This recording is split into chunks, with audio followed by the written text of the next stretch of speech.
doll, really? Oh no. I think Mo might be there. Yeah. Yeah. Oh, is that Angel?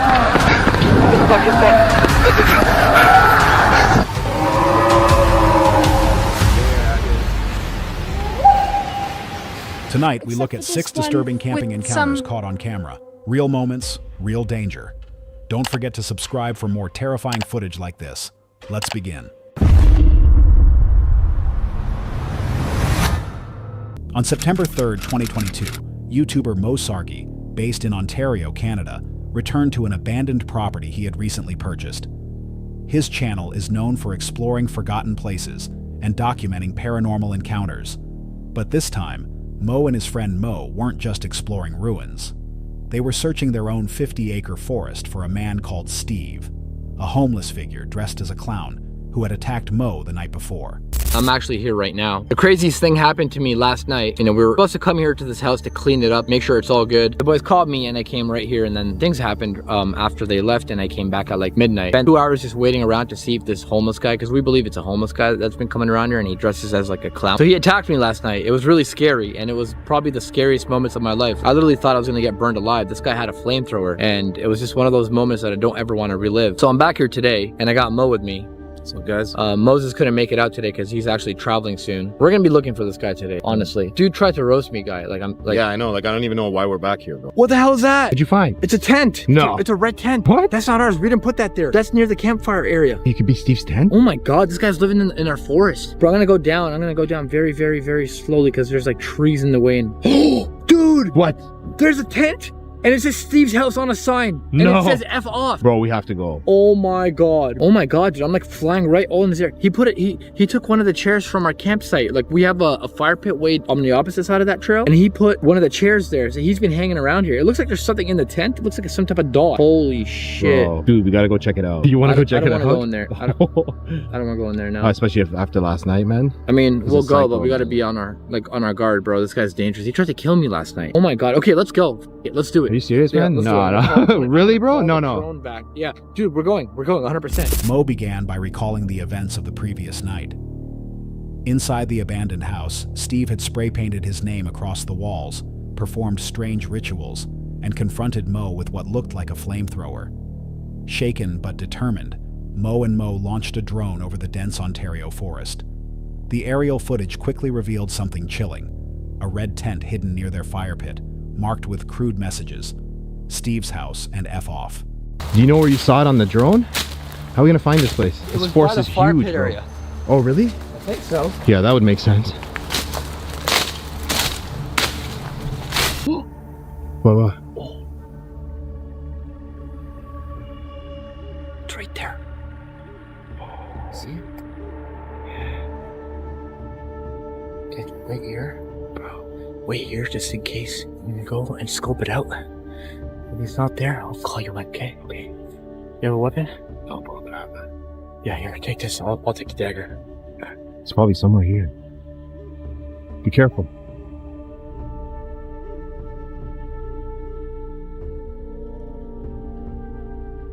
What is this guy, a child? He must be a lunatic, like, honestly. Oh, he's a lunatic. What is this? Dude, he's got a sign up here, Steve's house, off. And over there says F off. And he's got one of our Look at the chair. fire pit chairs. Oh, look what's inside. What is it? Graffiti. It was him. That was it. It was him. He's the one that graffitied the house for real. What is it? Oh my God. It's He's obsessed, bro. a clown doll, really? Dude, this guy's literally crazy. He's a madman. To have a tent like this, you know what I mean? Yeah. Bro, I don't think we should be here, man. I mean, I agree with you, but we gotta find this guy. Hey, Steve? Steve! The two armed themselves with whatever they had, a baseball bat and a Rambo-style knife, and made their way into the woods. The forest was thick, every step over dry leaves echoing too loud. When they reached the tent, they found more unsettling proof. One of their fire pit chairs placed outside, graffiti scrawled on the fabric, and inside, a clown doll staring back at them. Mo confirmed what he had feared. This was the same man who had vandalized his house. You know what I think we should do? What? I'm gonna take the camera and go that way. Okay. You go that way to the trail that goes right past the creek and see if you see anything. And we'll meet back here in like half an hour. Okay, bro, yeah. I'm gonna be right there on that. Okay. Whoa, what's this? Oh, it's a golf ball. Look at that. I found a golf ball. Oh shit. Oh shit. I think someone's coming. Is that Mo? Is that Mo? Who is that? Oh my god, that's not Mo. Who is that? Who is it? Oh my god. Guys, it's him. It's him. Oh fuck. Where's Mo? I can't zoom in any more than that. What's he wearing? It's like a rain suit? Where'd he go? Shit. Okay, this is serious now. Where is he? Is he sitting? He's sitting on my chair. He really is living out here on my property rent-free. This guy's literally living on my property rent-free. What's he doing? Where the hell is Mo? What do you think? Oh, shit. Oh, fuck. Oh, no. He heard something. No, don't come this way. Don't come this way. No! Who is this guy? Fuck, I accidentally tripped a fucking tree.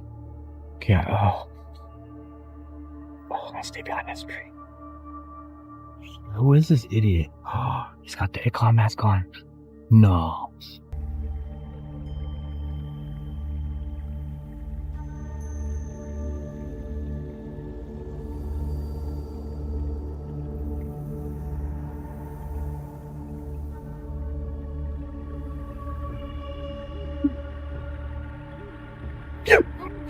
Get the Mo! Oh shit! Mo! Oh no! Oh god no! Oh god no! Where's Mo? Mo went down to the creek. Mo!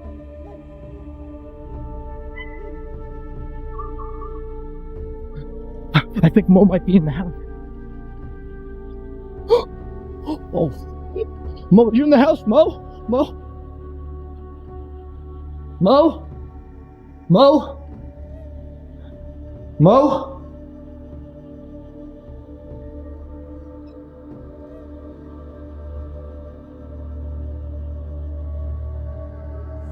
He was looking through my truck.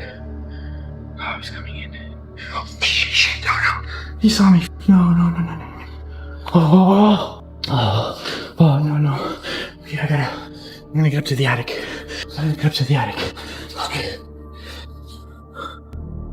The decision was made to split up. Mo would check near the creek while Mo stayed to film around the tent.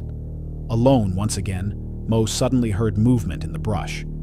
Then the figure emerged, a man in yellow coveralls masked like a clown, moving deliberately closer. Panic surged. Mo dropped into flight, crashing through the trees, his camera shaking as he ran. He reached the abandoned house and climbed into the attic, heart pounding, trying to stay silent. Shit, he's in the house. He's in the house. Oh no. Shit, I'm gonna turn off my flashlight. Shit, come on, turn it off.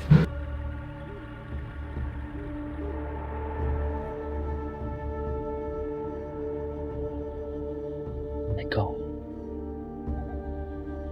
If you can't find me in here, it'll be fine.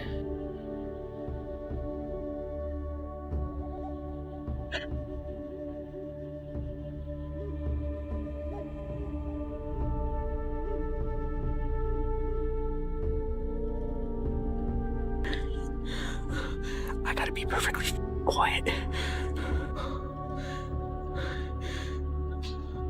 Shit.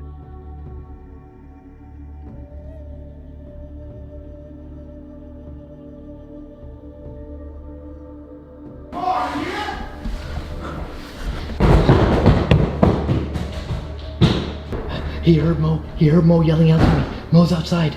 Guys, Mo's outside. He heard Mo yelling out to me. I think he left the house. Be careful, he's here! What? He's here! He was here? He was in here! No. Bro, you didn't see him? Where were you? I was still in the forest. I was looking for you. Dude, he chased after me. Bro, what are you doing up there? Bro, he chased after me. He didn't see me up in the fucking attic. Are you serious, bro? Here, take my He's still camera. here? Take my camera, bro. I've been hiding. Are you serious? Yo, come here. Come down, bro. Get out of here. Bro, I thought you were literally. I can't see a thing. Hold on. Bro, do you have a light? I'm like, I have anxiety. Bro, I thought you were in the house, so I ran it because I couldn't find you in the forest. He chased after me. He came back to his tent. No way, man. You saw him in here? Dude, he chased me into the fucking house. I can't see a thing. Bro, you didn't see. I heard noises. I came running. Yo, look, I gotta. Where did he go? Please just. Where did he go? Where's your baseball bat? I threw it. I heard noise. I just ran, bro. Are you okay? Did he see you? He saw me. He saw me running into the fucking house. I turned back and he was waiting for me at the edge of the forest. I ran up and hid in the attic. He didn't. I don't think he even saw the attic, dude. He's wearing like a mask and like he's wearing a weird like yellow jump, like a wetsuit. What? Bro, this guy's a psycho, man. He's more than a What are we psycho. doing here? Bro. There he is. He's outside. He's outside. He's outside. There he is, bro. He's running into the forest. You scared him off. You actually scared him off. He literally dipped all the way into the forest. You have a flashlight? I dropped everything downstairs. Grab a flashlight. Quick. Oh my god. Dude, he freaking went into the forest. No, I don't see him. He dipped in there. All I have is my cell phone light. Bro! Where is he? Take the camera. You have a flashlight. Take the flashlight. Dude, he dipped into the forest. He probably went back to the tent. Can't see you, okay? He probably wants us to follow him all the way to the tent. Bro, I'm not going in there. I'm not going in there either. Let's go. We need to leave right now. Let's go right now, bro. I don't know what he's gonna go. He's probably gonna get something too. Yeah, he's probably going to get a weapon or something. Oh my god. Dude, he didn't have his flamethrower on him. He's probably going to get it. Yeah, Let's get out of here quick. Yo, all my stuff's here. From above, he recorded the intruder's footsteps on the floor below, the distorted sound of someone moving through empty rooms. Every creak of the old house made it clear he wasn't alone. Then, from the distance, Mo's voice rang out, breaking the silence. The intruder seemed startled and retreated into the trees. Mo and Mo regrouped in the attic, shaken but alive. They described the figure's strange outfit and admitted the terrifying reality. This man was living on Mo's property, slipping between the forest and the house whenever he pleased. The evidence is direct: the tent, the doll, the graffiti, and the face-to-face encounter. But the intent remains unclear. Was this man a desperate trespasser, or was he staging something far more calculated? Either way, his actions escalated quickly, crossing the line from vandalism to violent confrontation. If this was your land, how would you respond? Call the authorities, hire protection, or confront the intruder directly? And the most unsettling question of all, if Steve can slip away so easily, was he truly the only one out there? Hold on a sec. If you're enjoying this so far, make sure to hit that subscribe button. Let's continue.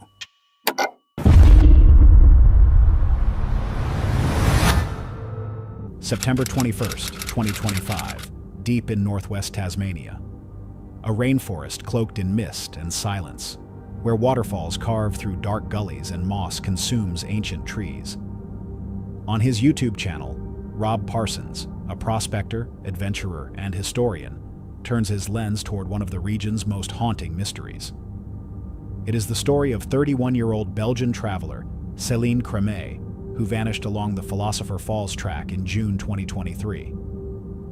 What should have been a short walk instead became a disappearance that still defies explanation. Okay, so before we get started retracing Selene's steps out in the wilderness, I think it's pretty important to just run you guys quickly through her cell phone data and point out a few key things just to help build like a foundation, I guess, of her movements leading up to when she disappeared. And there's also a few interesting things that I've kind of spotted in this data that I think are worth talking about. She's arrived at the car park at 1:59. She sits in her car for 20 minutes. I'm assuming probably eating before she goes for the walk. You can see her walking through the loop towards the start of the trail at 2:18, and then at 2:19 her last GPS point is given on the Philosopher's Falls track. It's not until an hour and 10 minutes later at 3:32 on the opposite side of the hill, about a mile from the Philosopher's Falls. So what happened in between 2:19 and 3:32? Well, first of all, Selene's put her phone away. She's no longer using Google Maps. She's on a trail, she puts her maps away, and she's walking. She's walking along the Philosopher's Falls walk, which is a very easy to follow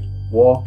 It crosses the Arthur River on a small little bridge, and then continues to follow alongside the river as you trace the water race. Regardless of what her thoughts were, at 3:32 she pulled out her phone again, and this is where she started dotting her GPS points. Now, as you can see, the map that I've got here isn't too clear, so I'm actually going to overlay this onto the list so that you guys can see exactly where Selene was heading in regards to topography. 3:48 she's there, 3:48, 3:49, 3:49, and then this is the last time she's on the water race, and she heads directly south at 3:50, and this is heading into relatively thick vegetation at this point.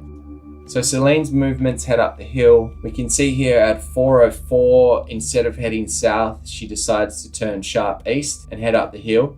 Now, she does have some points here where she doesn't do a lot of moving. She may be checking her phone, but regardless, she continues to try and get to the top of the hill, which she does at around 4:14. Now, something interesting to note here at the top of the hill is that Selene's phone gives off a cell ping. So this is a location which darts her back to the township of Waratah, and this is what I mean by the cell phone pings. They're just a random spot somewhere in Waratah which is being given off by a cell tower. Now, why is this important to look at? Well, because after the 17th, Selene's phone never gave off any more GPS coordinates. It only gave off cell tower pings. After that cell tower ping, Selene continued to give GPS points, but there were only 5 left, and she was heading south before what appears on the very last one, she decided to backtrack. At 1:59 p.m., Selene's car entered the loop at Philosopher Falls. It was later found in the same spot, undisturbed. At 2:18, she stepped onto the trail, and by 2:19, her phone logged its last point on the official boardwalk. For over an hour, no signals appeared. At 3:32 p.m., her phone resurfaced on the abandoned water race, a narrow cut through the hillside, easily mistaken for a continuation of the trail. She retraced her steps for a short distance, but at 3:50 p.m. veered south, climbing into thick vegetation. By 4:14, she reached the hilltop. Google Maps is still At 4:18, her final GPS point was recorded. After that, only faint cell pings remained. Unless she dropped her To test the accuracy of these coordinates, Rob Parsons returned to the forest with the GPS data in hand. We'll go and start the walk and see what we can find. We've got some warnings up here now.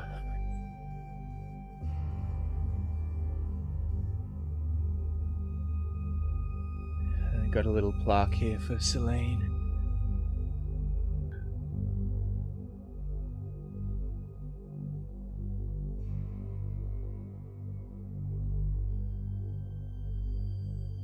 Oh, it's so beautiful here with the light and the snow. So I'm about 10 minutes into the walk now, and I'm just coming up to where the track crosses the Arthur River.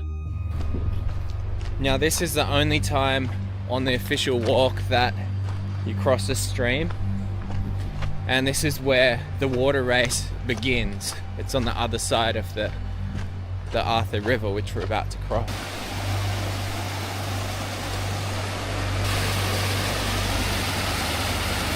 Okay, so you've got the steps here. So we're still updating quite well on Google Maps. So this is all very new signage. None of this stuff was here when Selene did her walk and became lost. And I came on my first search here about 6 months after that, and none of this was here. So this is what the water race looks like as a continuation past the steps.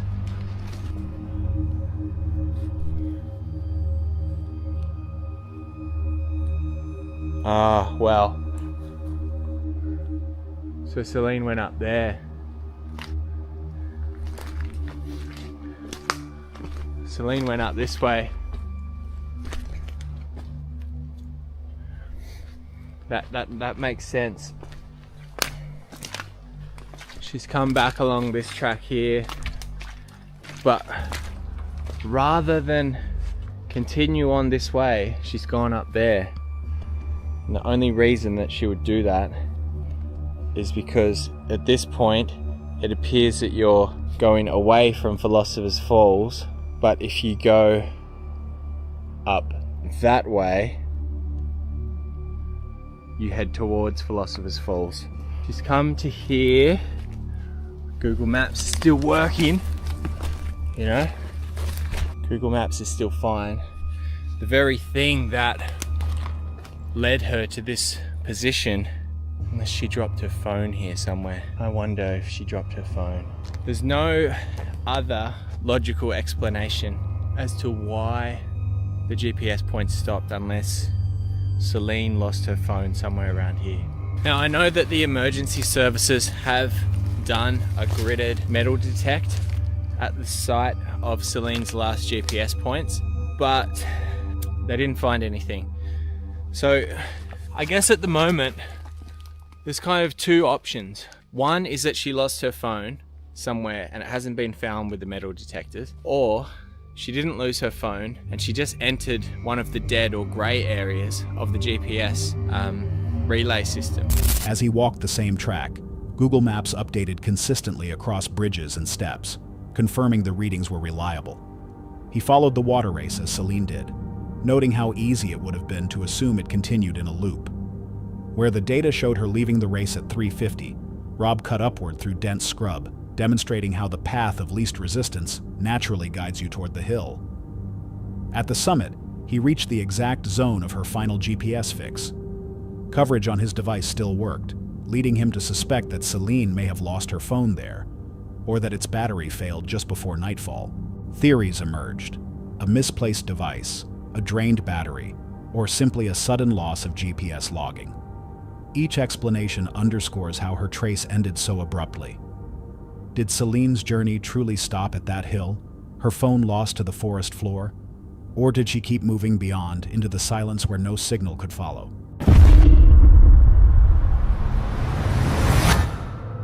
On August 13, 2025, the YouTube channel Pepper Steps, Outdoors and Adventure, released a very different kind of video. Known for documenting long-distance hiking and solo backpacking challenges, Pepper set out to push herself further than ever before. This time, it wasn't about relaxation or scenic plant facts. It was about speed, distance, and survival on the unforgiving Tahoe Rim Trail. 65 miles, 10,000 feet of elevation, and only 38 hours to see if she could endure it alone. Good morning. It is now 6 a.m. and I am starting my trek nice and early. This backpacking trip is going to be a little bit different than what I usually do, insofar as I'm not stopping for plant facts. Sorry, just this once. I am going for speed and distance on the Tahoe Rim Trail. Plan is to see how quickly I can hike 65 miles and 10,000 feet of elevation, and that's 105 kilometers and 3,050 meters of elevation. So yeah, it's gonna be a really, really fun one, and I'm really, really excited and also really, really nervous to challenge myself in this way. I've never done anything like this before. I mean, we'll see how it goes. It's 7:49 a.m. I've been hiking for a little under 2 hours, and I'm eating my first meal of the day. I'm having stroop waffles, almond butter, and dark chocolate. And I'm going to try eating at least a little bit once every 45 minutes to an hour to keep my energy levels up. And I'm also making sure that I drink a lot. And I've got electrolytes in my water. Usually I don't drink a lot when I'm hiking. I like to drink a lot when I get there, but this time I'm really forcing myself to take little sips. So, happy breakfast. She began at 6 a.m., the trail still cloaked in the quiet of early morning. Her goal was clear: 65 miles and 10,000 feet of climbing. Within 2 hours, she forced herself to stop and eat. Stroop waffles and almond butter pressed into service as fuel. She knew every 45 minutes to an hour, her body would demand more. I'm at mile 14 and it's 10 o'clock-ish. What time is it? It is 10:24 and I'm headed to the water well because my next guaranteed fill up is in 10 miles. And I probably do have enough water to get 10 miles, but I want to stay on top of my hydration. And additionally, I'm using tablets this time instead of the Sawyer squeeze that I typically use, which means that I need to wait 4 hours before that water will be drinkable. So even though I will be carrying extra weight as a result of filling up more, I'm totally okay with that because I like drinking. So let's go see what this looks like.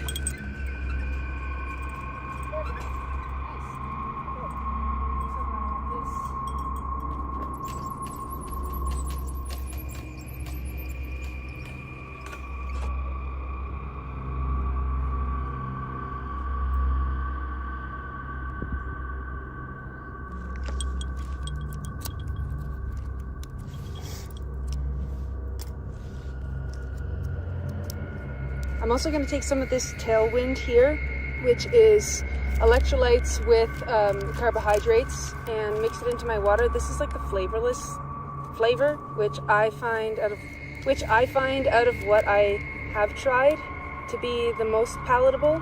And then, and then I'm also going to put some Crystal Light in to make it taste like wild strawberries, because why not? Delicious.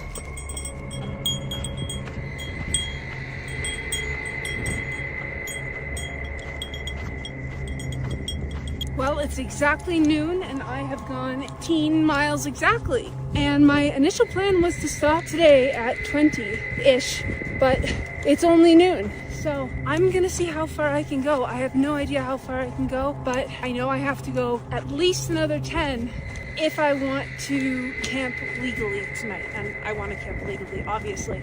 So 12 more miles at the minimum for today. But you know, I'm feeling really good. I'm happy I'm out here, and I'm actually really surprised at how fast I've been going, which is great. And honestly, it's really hard to beat this amazing view of Lake Tahoe. Wow. It's 2:22 and we are 25 miles in. The no camping zone was actually a lot shorter than I previously realized, so technically I'm safe to camp now whenever I so choose, but I don't know, I feel like I just got a second wind, and I'm really curious to see how far I can go. So I'm just gonna keep going, I guess. I'm not like super fresh. Obviously, I'm very tired, but my feet were really hurting earlier, and now that pain is kind of subsided. You know, my average pace for the entire day has been 18:44 per mile. Yeah, I'm pretty happy. Take your guesses on when I'll stop tonight. Leave it in the comments. 3:33 p.m. 28 miles done. I am going to keep going, but I would like to just take a quick 10-minute dirt nap. So that's exactly what I'm going to do. I'm gonna set a timer. Okay, we're moving again. Oh.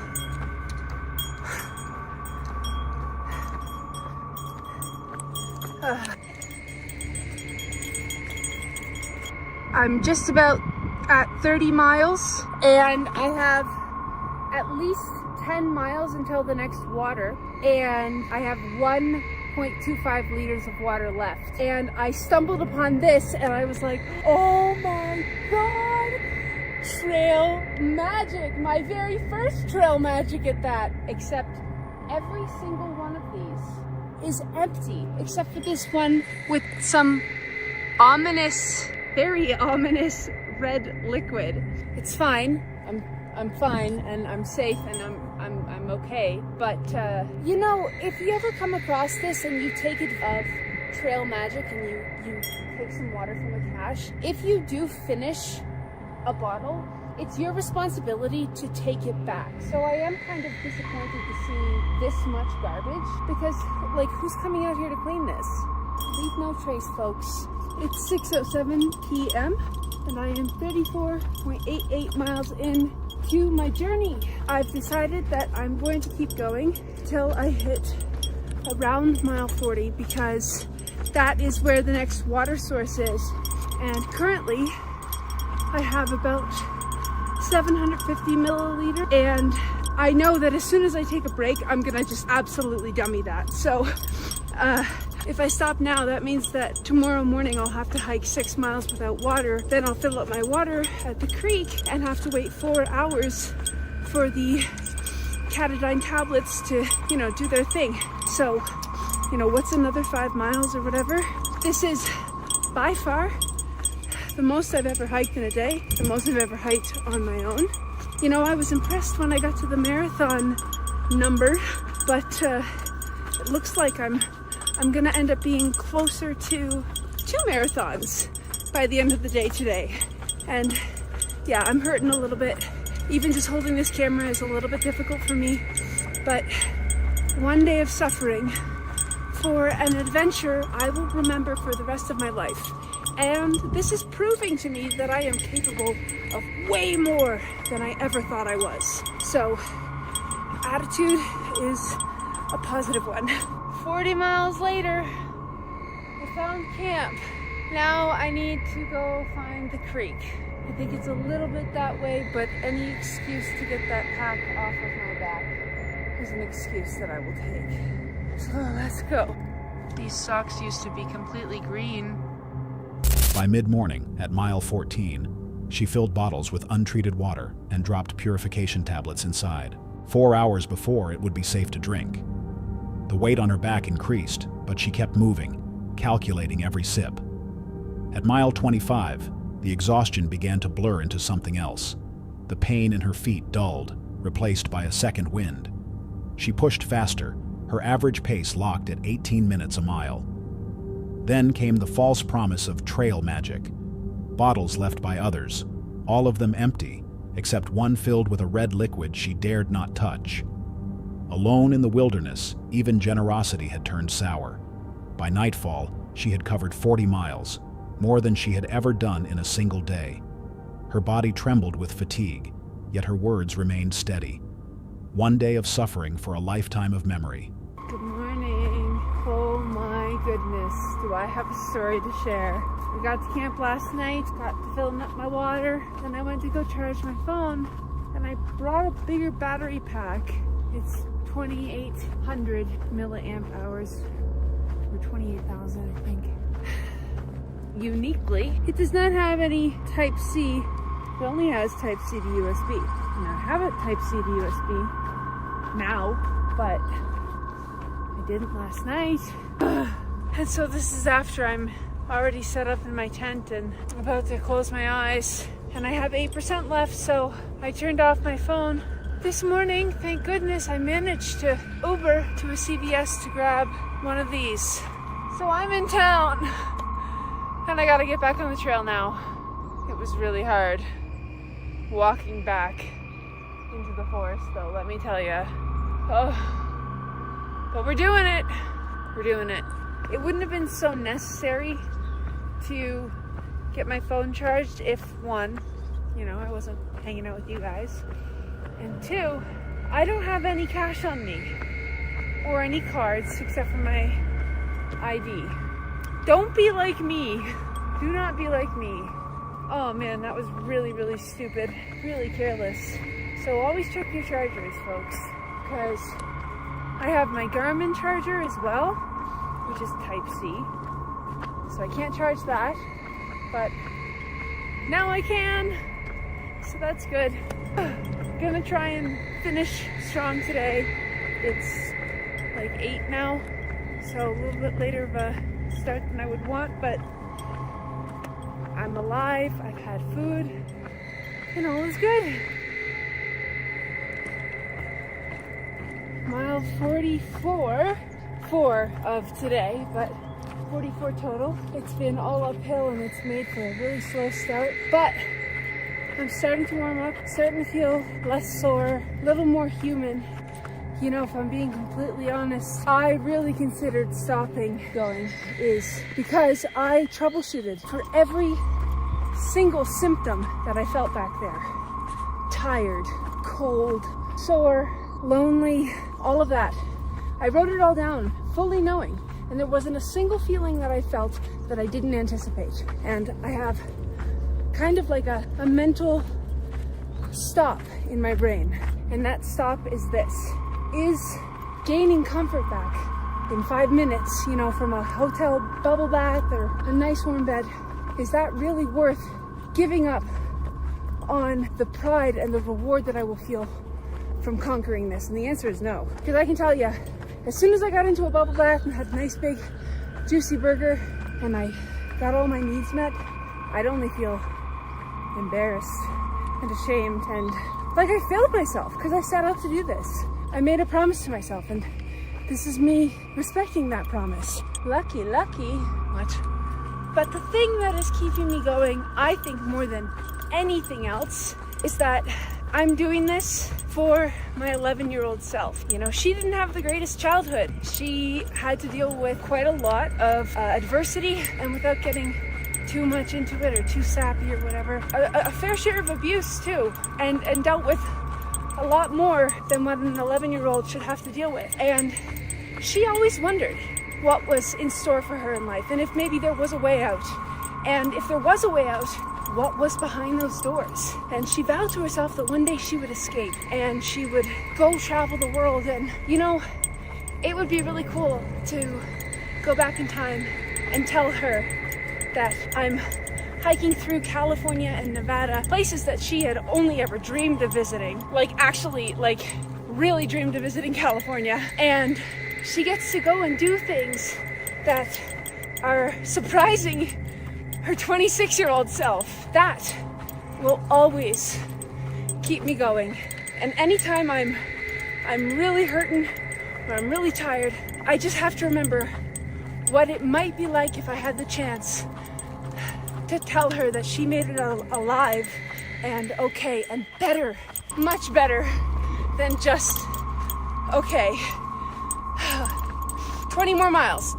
Let's do this. But you know, all that being said, I would not mind taking a ski lift to the top. Nevada, California, and like 10-ish more miles to go. Woohoo! Pretty view too, eh? Huh. Careful, I don't want to fall. That wouldn't be good. I know I said at the beginning of this video that there would be no plant facts, but I'd like to share just one as I'm walking through. These aspen here. Aspen have what is called quaking leaves, and this is because their stems are built different, and it gives their leaves this like spade or heart shape. And you notice that they flutter quite rapidly at even the slightest breeze. And this is an adaptation that's stable so that they don't break or fall over in intense winds, and it maximizes their sun exposure. And the constant moving also protects them against fungal infection. And the really interesting thing about aspen is that if you see one and then you see another one like right beside it, it's likely they're actually of the same organism because they sprout in colonies underground. I guess that was more than one fact. But now what you know is more than what you knew. Oh, where's the exit? So it looks like I've got about 5 miles left until I reach pavement or civilization, I guess. But I think I might have done some math wrong because that's not working out to the total mileage that I had hoped to do on this adventure. So might be doing some urban hiking, which is fine by me, honestly. I would love to walk on some solid, flat, non-sandy ground. The last 5 or so miles, it's better now, but the last 5 or so miles, I really had to be like locked in because I was walking on effectively sand. I think I took a fire road. So that's my own fault. But back on the trail now, and not too much more to go. Now I can start thinking about that big juicy burger that I'm gonna get. Well, my friends, I'm done with the trail, but not with my journey. I'm gonna do some urban hiking until I crush 5 more miles. And then I'm gonna go to sleep, maybe have a burger. If you like this video, be sure to click subscribe and check out some of my other YouTube videos. They're a lot more polished, I promise. And check out my other socials, the gram and the TikTok, if you feel like it. But if not, you know what, that's fine too. Check out your local library or your local forest. I like forests, apparently. Yeah, I recommend those. Check them out. I don't know. Happy stepping. The following morning brought another trial. Her power bank wouldn't connect to her phone, leaving her with just 8% battery. In a place where silence already pressed in, the idea of losing all contact was suffocating. She left the woods briefly to buy a cable, but when faced with the choice of staying in town or continuing, she whispered the mantra that defined this journey: stubborn. She would not give up, not even with every reason to stop. Each mile after that carried more weight than the last. She spoke of her 11-year-old self, the child who had endured too much and once dreamed of escape. Every step on the trail was for her, and even when she reached the official end, she refused to stop, adding miles of urban pavement just to reach the full 65. When the number was finally complete, she ended with 3 words that were equal parts triumph and exhaustion. I did it. Viewers were quick to respond, many struck by the way she linked the hike to her childhood self. For some, it was inspiration, proof that perseverance can carry us farther than we believe. For others, it raised an unsettling question. Was this truly about strength, or about running from a past that still lingers? Alone on the trail, with her phone nearly dead and only her own voice for company, she proved she could endure. But as some comments pointed out, when you push that far, who are you really trying to convince? Yourself, or the shadows that still follow? The events unfolded in 2014, still remembered by many as a nightmare come to life. Deep in Siberia, within the western Sayan Mountains, an experienced hunter named Sergey set out on another of his long wilderness expeditions. He had spent years mastering the unforgiving terrain, but what he encountered here would test him in ways he had never imagined. The unsettling footage was not uploaded by Sergey himself. Instead, in February 2019, a friend, also a hunter, published it on the channel Bad Pioneer, which regularly shares hunting-related content. Sergey was known for his solo trips lasting days, sometimes weeks, completely isolated in the wild. On this journey, he had chosen his camp carefully, spending several days tracking signs of the elusive Manchurian wapiti, a large and nervous deer species often hunted at night with decoys. One evening, Sergey set up in a tree, prepared to wait. At first, everything seemed routine, but shortly after 1 a.m., the silence broke. Какой-то непонятный. Время где-то около часа ночи. Стук такой, как металлический. Strange metallic sounds echoed through the forest, faint but rhythmic, with no logical source in such a remote place, some 60 miles from the nearest village. Ничего не пойму. Как будто люди какие-то, хотя здесь быть не может. The noises persisted for nearly half an hour before shifting into something entirely different. Disturbed, Sergey abandoned his hunt and made his way back toward camp. But as he moved through the forest, new sounds, closer, heavier, followed him. Fear mounting, he lit a fire in hopes of driving away whatever was near. Instead, the light seemed to expose his location. Branches cracked nearby, movement circled him.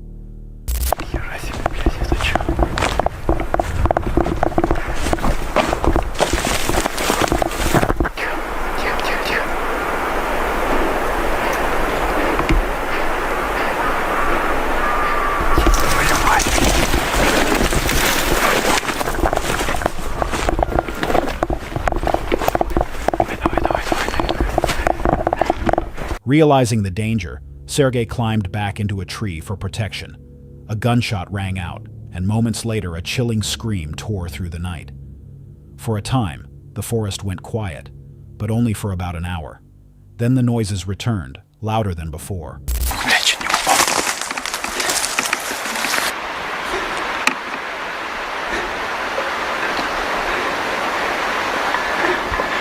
О, блядь. Тихо, тихо, тихо, братан. Запыхался нахуй. Тихо.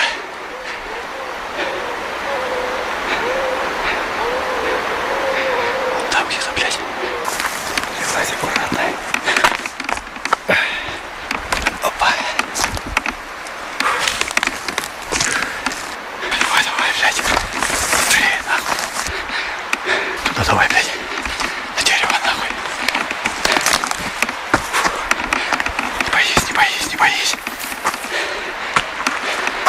Тихо, осторожно. Не вниз не улети. Тихо. Давай, блядь.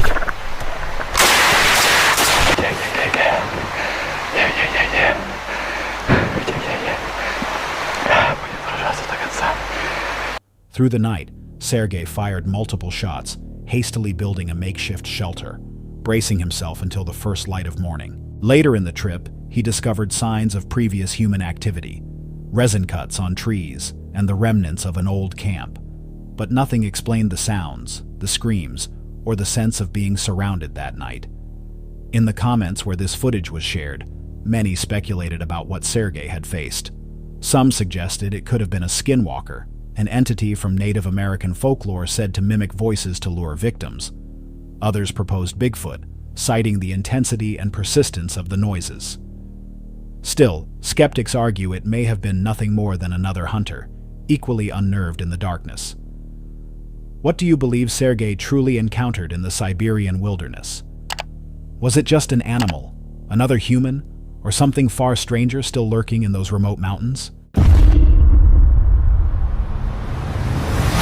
Trevor, the creator behind the channel, Summoner Nothing, is known for documenting his treks across rugged terrain and forested paths. His channel already holds dozens of journeys into the outdoors, but in this particular episode, he set off alone across the mist-covered expanse of Dartmoor, with plans to spend the night deep in the wilderness. The video was simply titled, "I Am Not Alone, Eerie Scary Solo Camp." The path was challenging, yet after some effort, he reached a secluded clearing among the fog-laden hills and pitched his tent.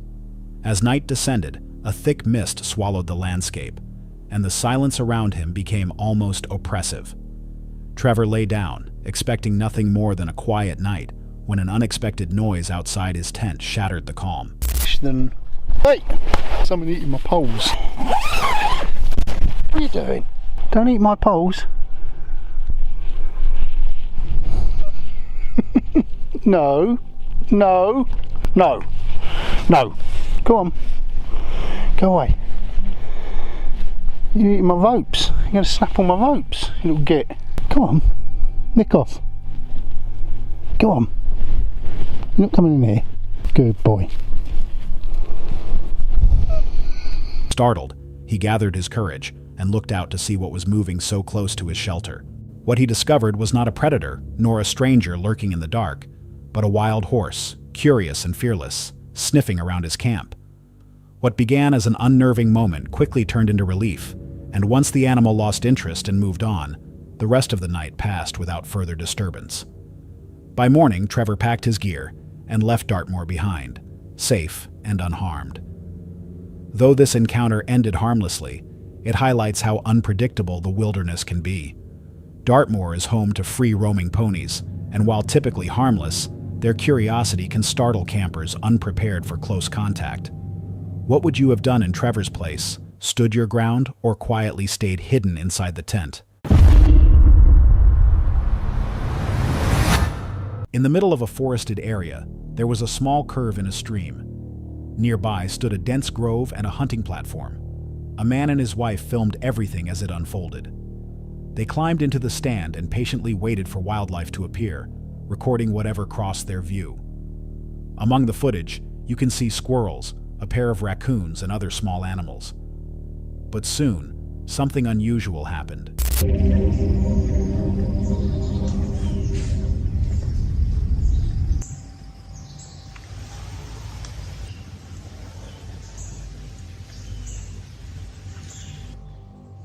Was that a vehicle? I don't know. It sounds like screaming to me.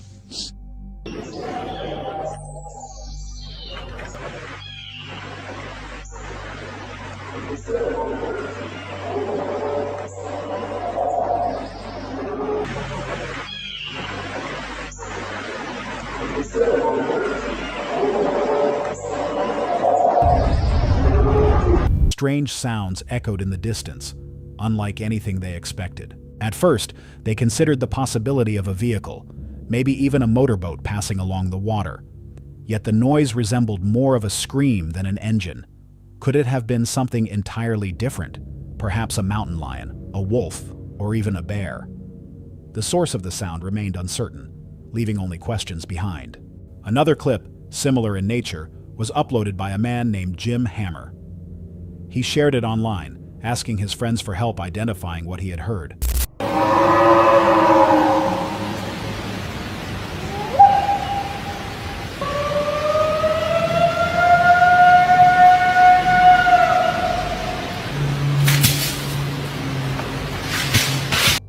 From deep in the forest, a roar of unknown origin carried through the trees. The shriek lasted several seconds before being followed by the sharp crack of branches breaking. Viewers in the comments offered theories. Some argued it must have been a forest animal, possibly even a moose during mating season. Others were not so sure. The clip spread quickly across the internet under the title, "The Roar of Bigfoot." So what do you think? Who or what was responsible for making that sound? That's all for tonight's video. Which encounter gave you chills? Let us know in the comments below. Got your own experience? We want to hear it. And whatever you do, don't miss what's coming next.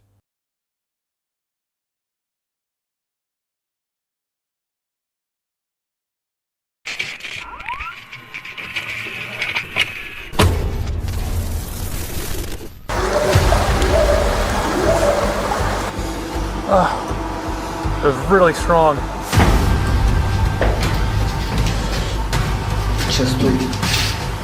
Старые бланки справок описывали историю болезни одного человека и смерти.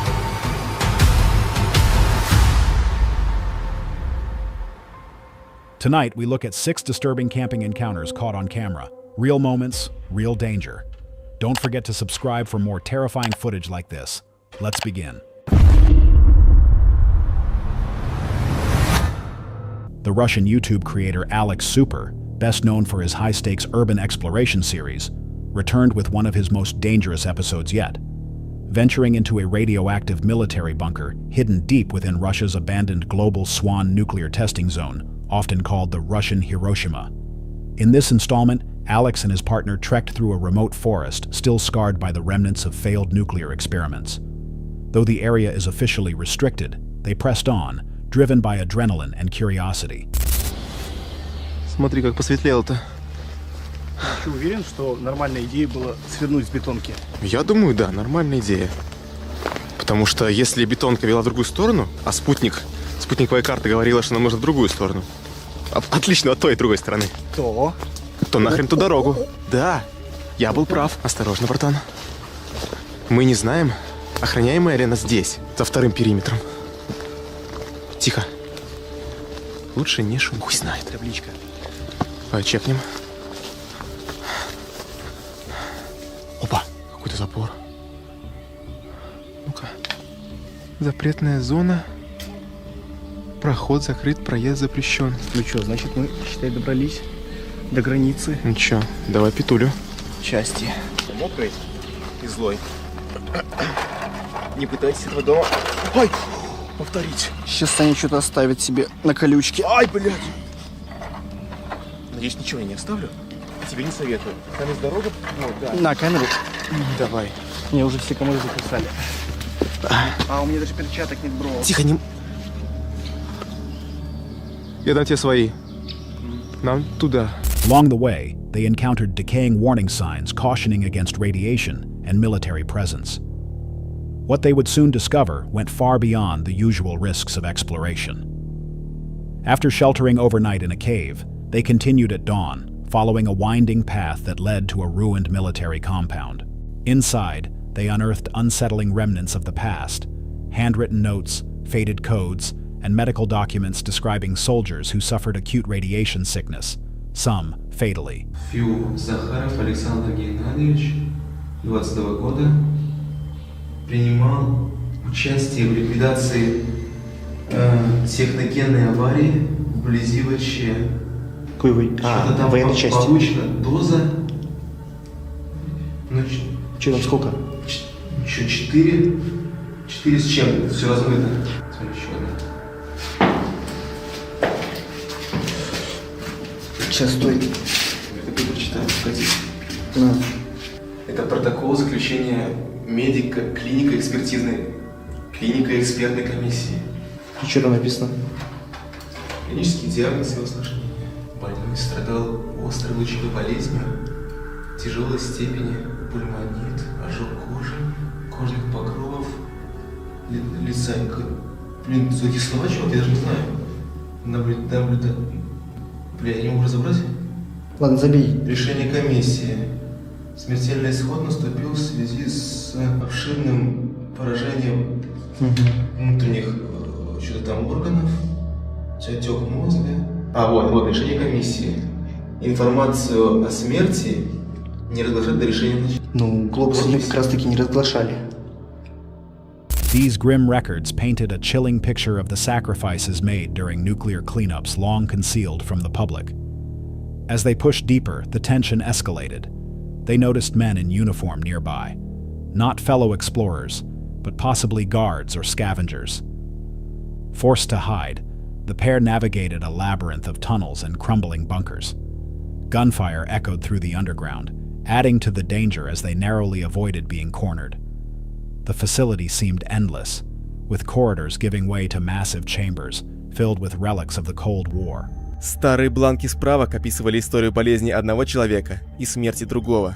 Похоже, эти люди были ликвидаторами, которые устраняли последствия тех неудачных ядерных испытаний. Читать эти строки было жутко, но интересно. Судя по всему, именно на этой военной базе оставляли пораженных радиацией людей. Так или иначе, им уже не помочь. Но вот кто поможет нам? Чертов бункер был большим. Нет, он был огромным. Комнаты сменялись узкими коридорами, коридоры выводили в огромные залы и по новой. Мы искали другой выход или вент-шахту, чтобы вылезти по ней, но находили кучу всего другого.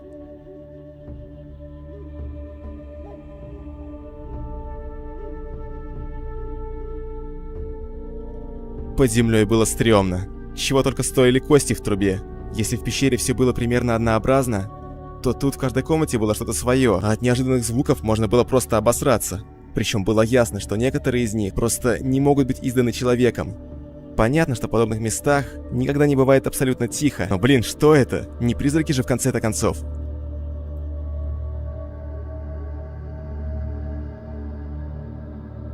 Sealed medical files, machinery left untouched, chemical traces, even skeletal remains tucked within pipes. The atmosphere was suffocating, and unexplained noises only heightened the sense of dread.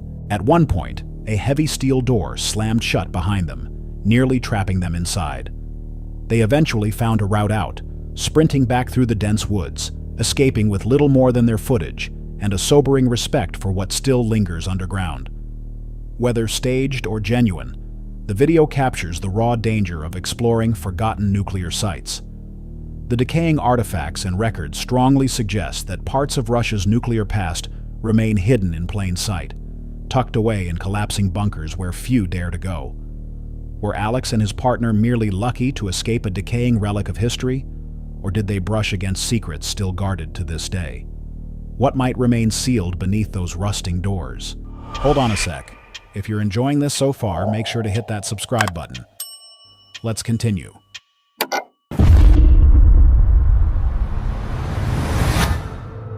The most unsettling video of the night comes from Chase Floyd Inc., a US-based YouTube channel that combines wildlife tracking with cryptid investigations. It was May 2nd, 2020. After a sleepless night marked by strange howls and whooping calls echoing across the mountain ridges, the host headed into the rain-soaked, fog-covered woods to check trail cameras and bait sites. What he captured that morning would become one of his most disturbing experiences yet. That was it again.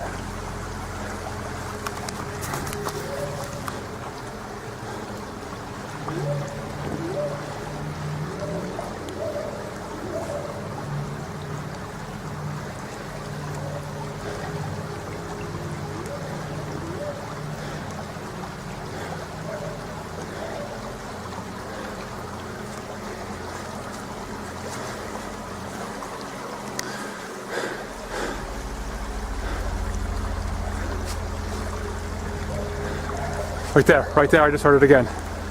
Okay.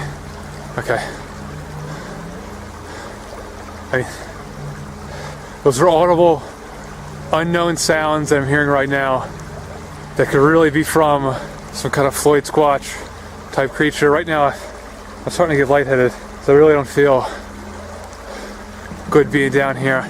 So I'm just gonna grab, I really don't feel good right now.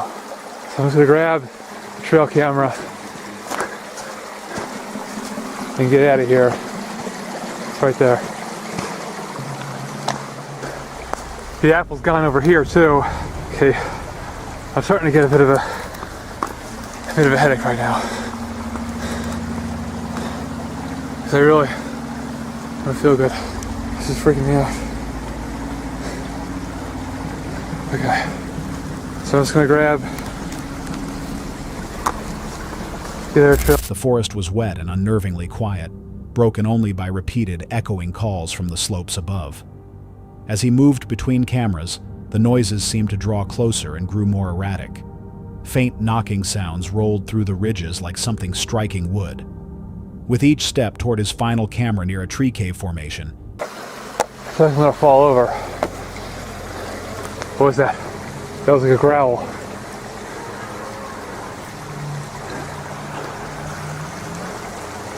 Okay. I'm just gonna grab trail camera and I'm gonna get out of here. I can't. I just heard the growl again. I don't feel good. My head is really starting to hurt. He became increasingly lightheaded and anxious, convinced something was nearby but unseen. I don't really feel safe being here.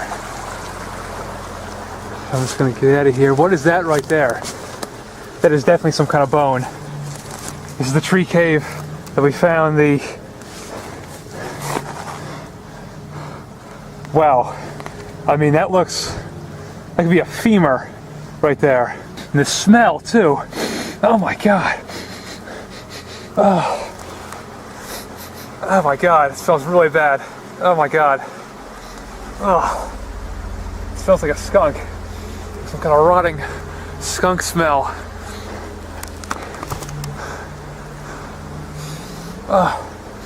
It was really strong. That was right there. I heard it again.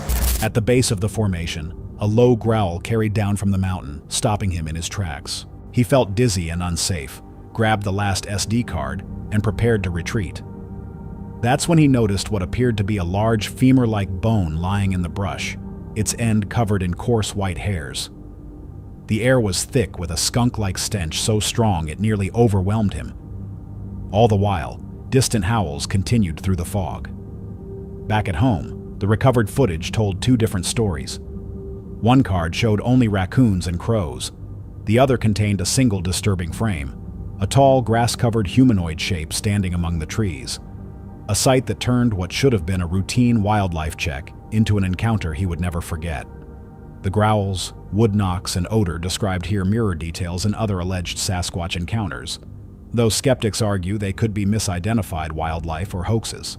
Was this simply a coincidence of sounds and smells on a rainy morning, or did the footage actually capture evidence of something undiscovered living in those mountains? Posted to YouTube on June 6, 2021, this video comes from the channel Vanning on Weekends, a creator known for documenting calm and scenic adventures across the countryside in his converted camper truck. His content usually focuses on solitude, nature, and the freedom of van life. But in this episode, things take an unexpectedly unsettling turn. It begins on a warm, clear summer day, with the creator setting out for a remote lake to try his new paddleboard for the first time. The tone is lighthearted and excited as he arrives at a quiet, picturesque spot, prepares his gear, and heads out onto the water.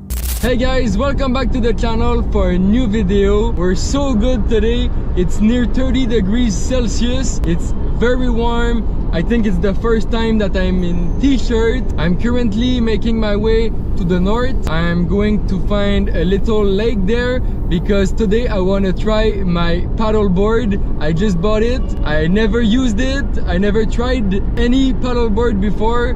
So today is the day. I'm very excited. So direction Siesta Lake. Woo!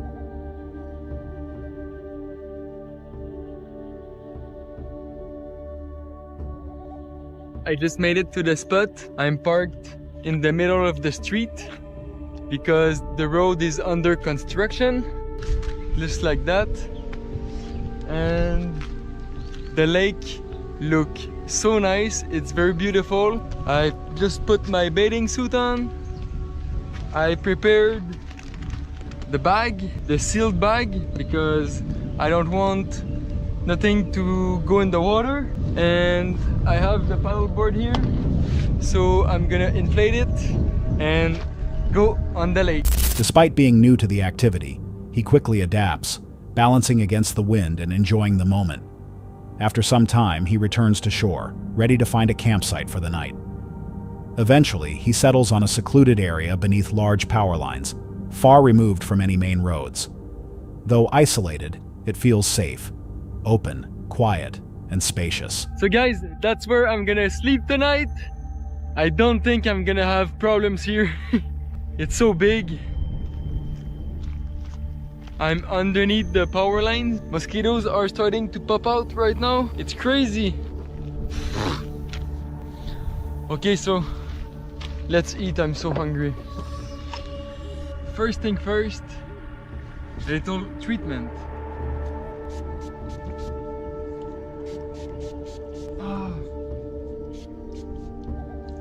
Go away.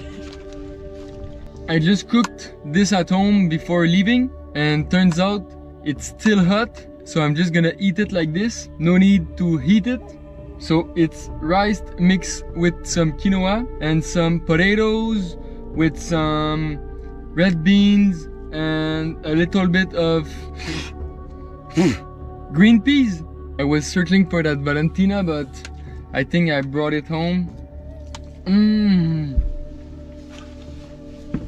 It feels so good to eat. He sets up camp and begins cooking a simple meal of rice, potatoes, quinoa, and beans he had prepared earlier. But just as he begins to eat, the atmosphere abruptly changes. Gunshots ring out in the distance, not one, but several blasts echoing across the trees. The sounds appear to come from a group of people firing near one of the massive pylons. Though they aren't especially close, the clarity of the noise through the open space is unnerving. What had felt like a safe and solitary night now takes on a precarious tone. Despite the unease, he continues his evening. So right now I think I'm on public land. It's Hydro-Québec electrical line, I believe.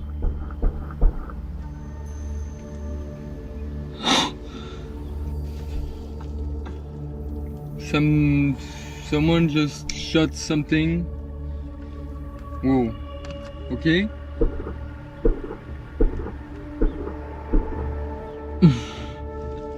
Lots of shots. I don't know if you can see, but the people that are shooting with their guns, they're just underneath the big pylon over there. They're very far, and I can hear the blast of the explosion. It's very nice. It's crazy. Building a fire and reflecting on how unusual it felt to hear gunfire in such a remote place. The night ends quietly, the flames crackling while distant wildlife sounds play against the backdrop of lingering tension.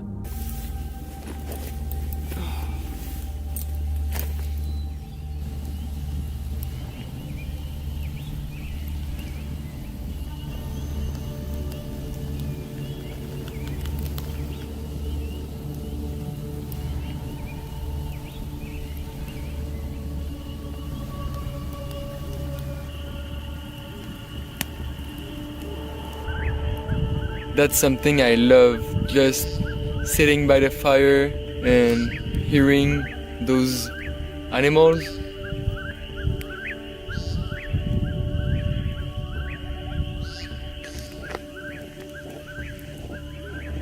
By morning, the mood shifts again, lightening as he prepares breakfast and considers the challenges of summer van life. From a viewer's perspective, the most striking element isn't confrontation, it's the atmosphere. The sudden intrusion of gunfire into a calm night outdoors highlights just how quickly isolation can feel threatening. Whether those shots were harmless target practice or something more concerning, the uncertainty was enough to shift the entire tone of the experience. So what do you think? Were these sounds nothing more than distant recreation, or could there have been something more troubling happening beneath those power lines? Madison Blagden, an experienced long-distance hiker and content creator, has logged countless miles documenting trips across some of the most remote trails in the United States. On her 2025 return to the Appalachian Trail, she encountered something that unsettled her far more than any previous challenge. The day started normally. After a restful night indoors and some editing, Madison set out before dawn, determined to be back on trail by 8. A chance ride from a kind stranger named Andre cut her walk short and lifted her spirits. Dude, the trail provides! I was just woke up early this morning, was so productive. I had video stuff to do, writing stuff to do. I did a ton last night, but I just didn't have it in me to do everything. I was so tired, but got up early, did it all, and I told myself, you know, gotta leave the room before 7:30. I want to be back on trail by 8, and it's like a 30-minute walk because it's a little over a mile. Probably would have been less, but just for shits and gigs, I stuck my thumb out and got picked up by this guy named Andre so quickly. He was just so ridiculously nice. So he just saved me 20-25 minutes of walking down this road to get back to the trail. So now I'm back, baby. Great night last night. It was so amazing just getting a room and catching up on sleep and being comfortable. And yeah, dude, I can feel it. I feel energy is good. I think all of this change was exactly what I needed. So this is gonna be a magical week. I can just tell, man. She felt rested, energized, and confident the week ahead would be great. Her positive mood held through the morning.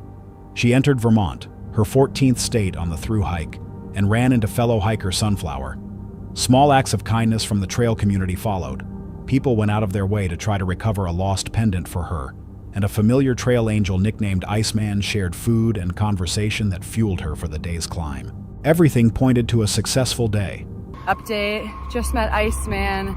Had such an amazing lunch with him. Hot dogs and coleslaw and all this stuff, and potato salad, Mountain Dew. Texas sheet cake, baby. So good. It's always so nice to see him. He's just like the nicest person ever. He's a delight. And that got me fueled up. Now I'm in the process of doing this big climb. It's pretty much a 10-mile climb up from that road. But it's like the steepest to start, and then like it's kind of gradual that I remember the rest of the way. So this will take me to a fire tower and shelter, and then I'll have, I don't know, 4 or something miles to go past there to the next shelter. Just trying to set myself up for like a 26-mile day tomorrow, so I can go into this into Manchester and have like a half day, be done by 3 p.m. would be amazing. After leaving Iceman, Madison began a steep 10-mile ascent that would take her past a fire tower toward a shelter. About a mile from the road, she cut onto a short spur to use the privy and noticed a man in bright orange near the shelter. At first, she assumed he might be a hunter signaling a warning, but as she moved closer, the situation felt wrong. The man's posture and behavior were odd. Rather than greeting or moving on, he watched her in silence and made a strange hand motion. So pretty much, things were just amazing. I had lunch with Iceman. I hiked in. I got a mile or so up from the highway, and there was a shelter, and I thought I might stop off and see if the shelter had a privy. You could basically see, I could see some frame of the shelter from the trail, but it was just off trail. So I start walking up the side trail, and as I get close, I notice that there's someone there wearing some orange, and they put their hand up, signaling something to me. My first thought is they're a hunter. They might be telling me that they don't want me there or to move, or that I don't know. They were signaling something with their hand, and then I realized they had were open hand telling me to come to them, and I took my headphones out. I couldn't hear. I just wasn't expecting to see someone. I wasn't expecting any kind of interaction, so I was confused. I was caught off guard, and then all of a sudden they were like, "Hey, come here, I need to talk to you." I was like, "What are you talking about?" And I didn't get close. I was probably 20 or 30 feet away, enough that I could see them, give a rough description of them, but I wasn't very close to them. Not a normal wave, but an invitation. When he called to her and said things that didn't make sense, claiming someone was trying to poison him and asking for help, alarm bells rang. Madison kept her distance, stepped back toward the main trail, and then ran. Panic set in. She sprinted through the forest, every twig and shadow amplified by adrenaline. She later said she had never felt so afraid on trail. Madison didn't stop for about a mile and a half, finally pausing only to record a breathless update while glancing over her shoulder. Once they started saying stuff to me, I kind of stopped getting closer to them. And then they said a couple other things. One of them being, "Hey, come here. I need help. Someone's trying to poison me. Come here, come here." And I heard that. I know no one's behind me, but dude, I just keep looking. That's where I'm at right now mentally. When they said that, I turned and ran for my friggin' life. Like, and I only looked over my shoulder once, just roughly to see, are they chasing me? Because as I ran, they were screaming, come back here, don't go, come back, and other stuff like that, which is friggin' terrifying, actually. Oh my gosh, like, my adrenaline is spiking just talking about it. And I'm climbing a mountain right now. And back there, it's like, I was climbing a mountain at that time. It's a 10-mile climb up from the road. So I run down the spur trail to get back to the trail. I'm kind of smart. I actually cut into the woods sooner in hopes that if they didn't stand up right away, they wouldn't be able to tell if I had gone north or south. So I was hoping maybe they think I went back to the road, like the highway. Maybe they don't know that I went into the woods. In those moments, the sense of being pursued and the man's desperate, confusing shouts for her to return made the situation terrifying. Once the adrenaline subsided, she gave a calmer account. The man had not physically attacked her or chased after her, but his vacant stare, the odd gesture, and the isolated shelter all combined to make the encounter feel unsafe. So I called my dad, gave him a rundown of my location, where that had happened, where I'm headed and everything like that. So he can call the police at some point. He already did. He did file a police report. And the police, shocker, don't think anyone is going to be sent into the shelter to investigate, which is crazy because yeah, the guy didn't chase me. So he probably wasn't trying to assault me or hurt me, because if he had wanted to, he could have, because I'm in the woods and I'm alone. But he's clearly some kind of mentally ill. He's having some kind of a breakdown, or he's on drugs because he thinks someone's trying to poison him. So that's kind of like a red flag. So I talked to my dad, went back and forth. I wound up getting like 2 miles away from there. Then all of a sudden, I hear something behind me, turn around, and I'm relieved to see a pretty young guy. He looks quite different than the man did, wearing running gear like he had run in from the trailhead. I yelled over to him and I kind of freaked him out, but I was like, hey dude, like, I don't want to freak you out, but like, I've been running from someone for the last half hour. I'm very freaked out, like, you just scared me. And he was very nice and was like, is it okay if I walk closer to you so we can talk? And I explained to him what had happened, and yeah, he was a nice guy. He wasn't going. She called her father, shared her location, and asked him to notify authorities. A police report was filed, though no immediate shelter search was conducted. After putting distance between herself and the spot, Madison ran into another hiker in running gear who had come up from the trailhead. Relieved to find another person, she accepted the small comfort of company. The event left her shaken, exhausted, and physically ill from the stress. A stark reminder that danger on the trail sometimes comes from other people rather than wildlife or weather. The episode reads as an encounter with someone likely unstable or impaired rather than a premeditated attacker. Madison's decision to keep distance, run, document what happened, and notify family and police were prudent. Situationally appropriate safety responses that probably prevented escalation. Was this a distressed person in need of help? Or someone deliberately trying to unsettle a solo hiker? What would you have done in her place?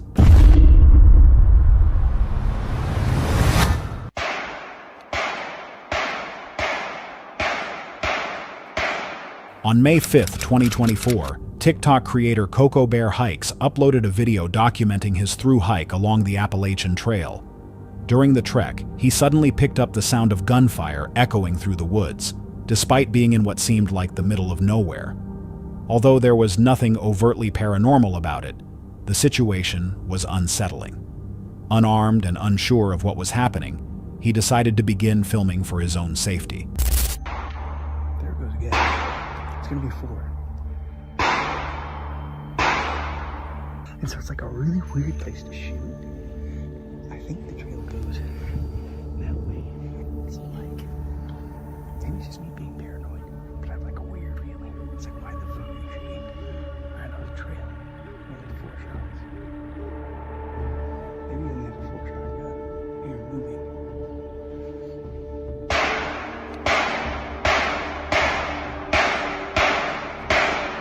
so it's not. I'm just like sketched out, you know, like a little weirded out. The video captures the uneasy atmosphere as the shots ring out close to the trail. Viewers quickly chimed in with their own takes. Some argued he had every reason to feel alarmed, while others dismissed it as typical activity in rural Appalachia. Still, considering the region's long history of mysterious and unsettling stories, the moment only heightened his sense of unease. Encounters like this raise questions about the unpredictable dangers hikers can face in remote stretches of Appalachia, whether from wildlife, hidden communities, or simply reckless behavior. Was this just an ordinary case of hunters in the woods, or could something more sinister have been unfolding just off the trail? This next unsettling clip comes from the Action Adventure Twins, a channel known for cave diving and locating hidden, unmarked caves. While exploring the Appalachian Mountains, they discovered a small opening in the ground and decided to lower a GoPro on a rope to see if it connected to a larger cave system. What the camera recorded, however, was far from ordinary. Maybe this is like a well casing or something. Maybe that just fell off down there, but I don't know. Let's we got a brighter flashlight. Let's see what we can see. All right, sending it.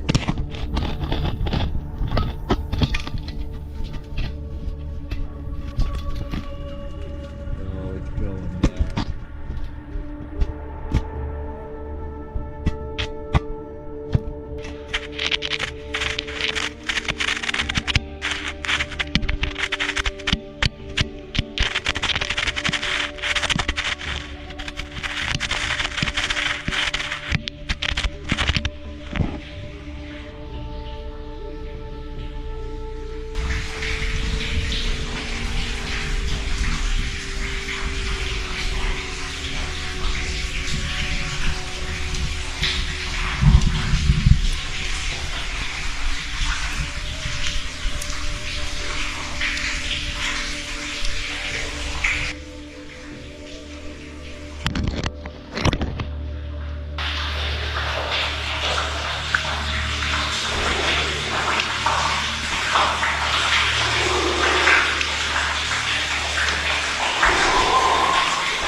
In the footage, faint sounds resembling footsteps can be heard circling the device, along with heavy breathing picked up by the microphone.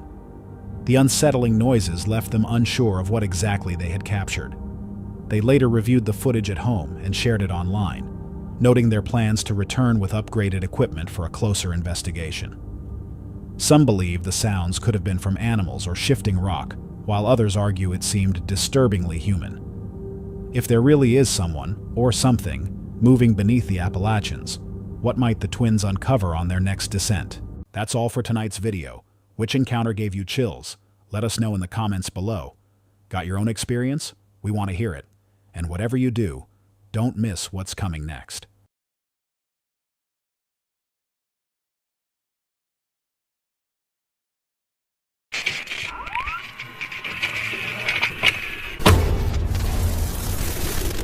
Oh, this is intense. They're underneath me. Uh-oh. Oh, what? No, that's not good. Oh my god. Oh my god! Oh, much bigger than I thought. This is the roof. Pillars down in here. Yeah. Really nice chair. This is exactly what I wanted. Tonight, we look at 6 scariest camping encounters caught on camera. Real moments, real danger. Let's begin.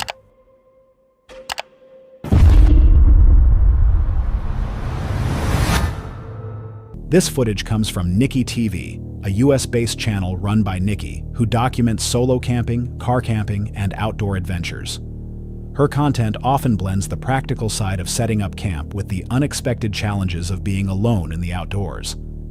It was January 19th, 2025, when Nikki set out for her first solo camping trip of the year. But before the night was over, her plans would take an unsettling turn.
As the sun went down, Nikki had finished setting up her tent, organizing her gear, and preparing for what should have been a calm and quiet night. But the peace quickly dissolved when several vehicles pulled into the site.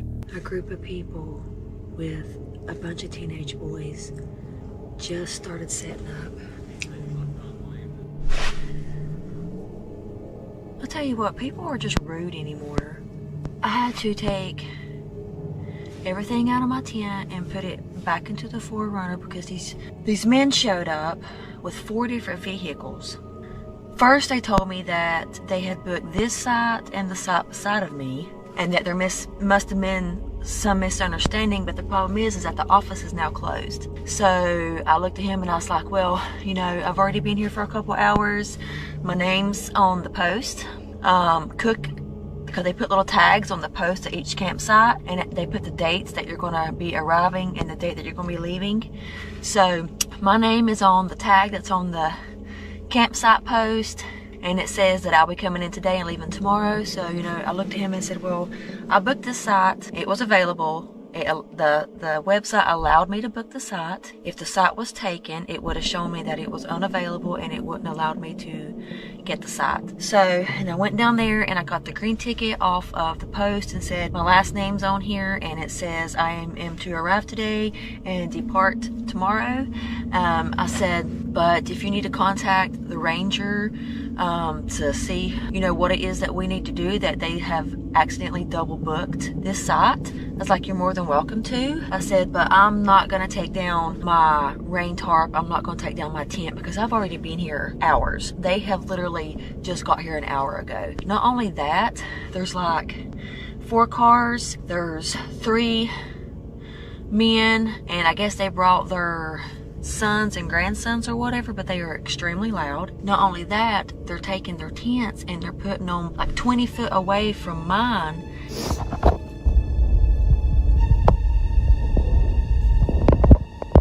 I just decided to pack all my stuff up out of my tent. I left my tent outside and put everything back into the back of the 4Runner, and I'll just stay back here tonight, which is okay because a group of men and teenage boys arrived, loudly insisting that Nikki's campsite had been double booked, even though the reservation tag clearly displayed her name and dates. They began unloading their equipment and setting up multiple tents only 20 feet away from hers. The noise, the crowd, and the sudden intrusion left her outnumbered and uneasy. Rather than risk conflict, Nikki chose a safer option. She removed her belongings from the tent, stored them back in her vehicle, and decided to spend the night in the back of her 4Runner instead. By morning, the rain had moved in. Nikki packed her gear, brewed a cup of coffee, and went on a short hike before heading home. What was meant to be a peaceful solo outing had turned into a reminder that not all dangers in the outdoors come from the wilderness. Sometimes they arrive in the form of other people. Nikki's choice highlights a difficult reality of solo camping. Even when prepared for the elements, human encounters can present unexpected risks. In situations like this, removing yourself from potential conflict can often be the safest path forward. Have you ever been forced to change your outdoor plans because of other people, not wildlife or weather? And when faced with this kind of situation, would you have stayed and stood your ground or left to avoid confrontation? Hold on a sec. If you're enjoying this so far, make sure to hit that subscribe button. Let's continue.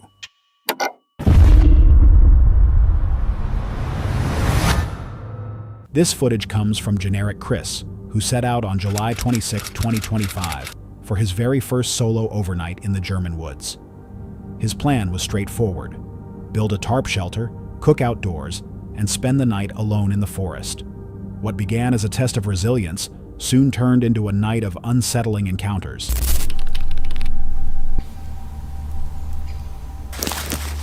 So, I brought a tarp, because it will rain today.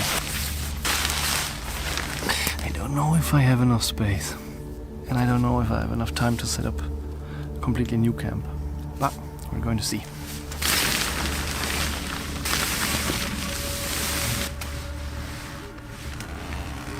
Alright, so that side is easy. You just put it through here. I don't have internet here, so at least I took like screenshots of all the stuff, like the knots and everything. I'm really proud of that one though.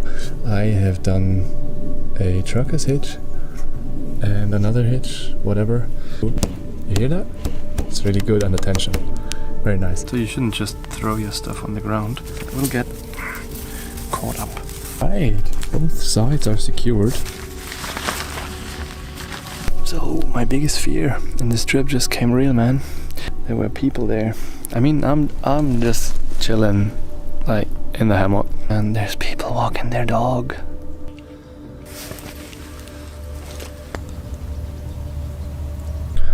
Yeah, gotta say, life in the woods, pretty chill. All right, let's see if I can actually lay down here.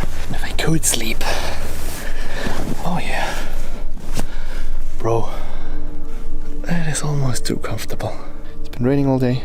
It will rain in the night, but I feel very good about my shelter.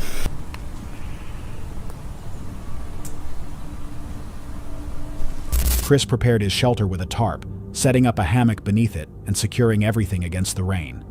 While testing the setup, he realized how exposed he really was when strangers passed nearby with their dog. The moment broke the illusion of isolation and served as a reminder of how vulnerable a lone camper can be.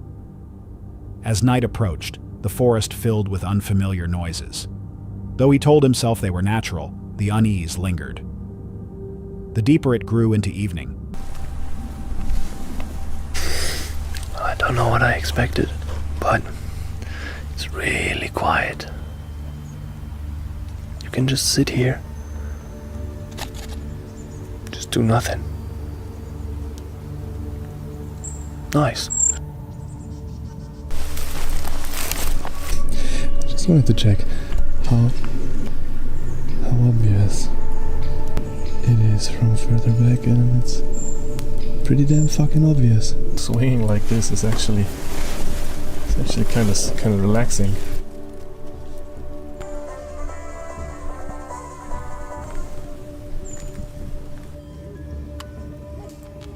The more he admitted that the silence and darkness unsettled him, even at 32 years old. Wild boars were the most rational threat, but what weighed on him more was the fear of the unknown in the pitch-black woods. Just so many fucking weird noises. Yeah, let's see if I really sleep here the whole night. It's going to be fucking creepy, man. Yeah, it's very creepy, I'll say that. It's fucking creepy here. Yeah, I don't know if you have noticed, but I'm not an outdoors guy, so this is all pretty new to me. Never done this before. Mosquitoes are coming out, but yeah, I got the mosquito net, I guess. For that, gonna use it if I have to. I'd rather sleep without the net, honestly, because this forest fucking creeps me out. Okay, so this is the final setup from the inside. Well, not final, but I've put this side down too, so it's like an A shape. Just past 8, but it's already getting cold. I got this thing here, and in the car I got the sleeping bag, but I'd rather not go and get the sleeping bag, honestly. So then I gotta find my way to the car and back here. And as I said, not the most outdoors person. I don't know what I expected, like there's nothing much to do here. Yeah, those were the noises. Just then. Oh man, there's like I'm in the middle of Germany, so there's like nothing here that could actually harm me except like wild boars. But weird how that goes. I'm 32 years old and still I'm afraid of like being in the forest when it gets dark. Later, while retrieving his sleeping bag from the car, something far stranger occurred.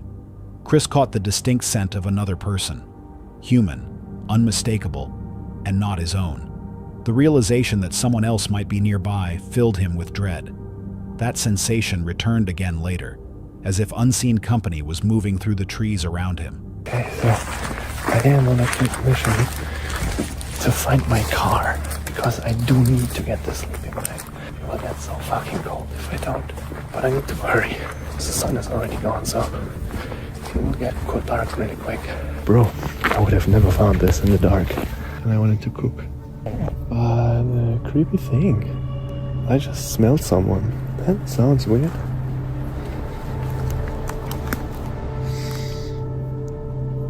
But you know how some people, it's not like bad smell, like just body odor or like their smell. And it didn't smell like me. Well, it is getting creepy again. Fucking weird.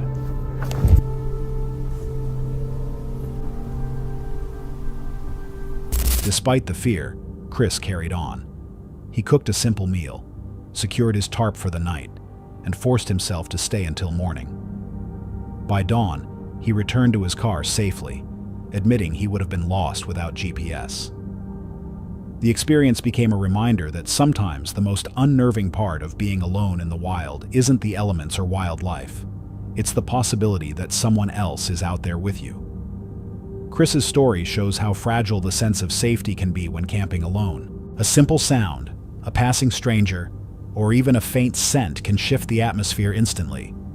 Whether it was coincidence or something more, his unease was rooted in the most human of fears, not knowing who or what might be just beyond sight. Would you have pushed through the night like Chris did, or left at the first sign that someone else might be watching from the shadows? This footage comes from Night Encounters, a US-based channel that documents late-night supernatural and unexplained activity. Their investigations focus on real-time reactions to eerie sounds, strange glitches, and unsettling atmospheres. On July 27, 2023, the team set up camp in a forest long rumored to be haunted. Camping site is like somewhere there. Yeah, as you can see, there's a big road going that way, and the road just ends over here. Yeah, it's just like a forest area now. Yeah. Remember when we went there last time? What happened, bro? Yeah, dude, I remember that. Bro, there's a flashlight. Look. Where's that lamppost? Well. Is that like, I don't know, is But that it's like blurring. a fence or something there? Oh, wait. Oh, dude. What? There's somebody there. Actually? Yeah. Bro. Oh, I can think somebody's walking. Wait, give me the flashlight. Somebody's walking there, bro. Oh, I swear. Oh, I swear I saw somebody. No, I swear I heard somebody. Wait. Like right there, like walking. Oh no. Dude, don't play. Bro, no, I'm not playing, bro. I swear, every time something I say, it's like 100% Okay. real. But the camera, it's so blurry right now. Gotta do this. Dude, I remember this place being like super creepy because there was a trash bag or something there. Yeah, and then we heard like laughing. Yeah, exactly. Not again this year, bro. Do you hear that? Like. Yeah, Oh, bro. What was that? No, what's that? What? Bro, like snake hissing or something. Oh no. Like right there. Can't tell if it's a bird or not, but it's like nighttime, so why would there be like birds or something? Boy, I haven't heard a bird in like an hour, I swear. This place always creeps me out. Let's try and keep going. I want to like something to happen for the video. Yeah, but again, not something so crazy that we freaking, you know. Yeah, but at the same time, you know, we're actually out here. Bro. Turn the light. Wait. The noise came from there.